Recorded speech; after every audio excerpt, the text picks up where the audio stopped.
Ito na nga guys, oh, dumating na yung binili nating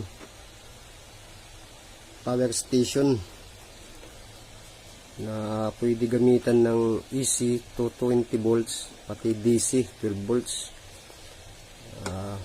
Sa Shopee po ko ito nabili. Meron siyang port dito para sa kanyang adapter na saksakan. Ito po. Sakasakaling hindi naman po brownout. Tsaka kung brownout naman, ito po sa panel niya pwede niyo pong ilagay. May kasama na po siyang panel manual.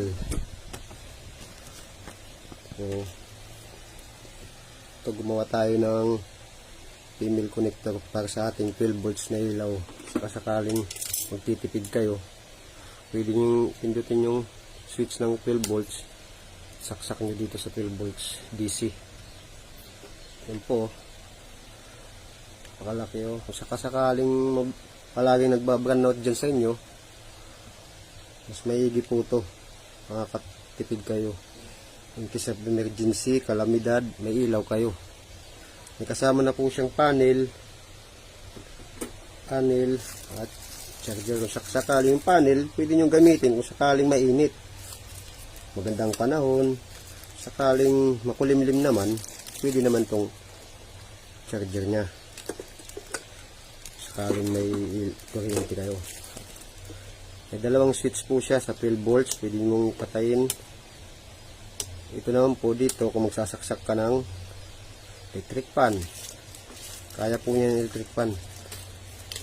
Ito po, mapakita ko po sa inyo. Ito po sa electric fan, ayun o, makikita nyo magana po siya o. Ayun, hindi po yan masakaling brownout, sasaksak mo lang yun sa 220 volts. Pwede siya, pwede din siyang 5 volts.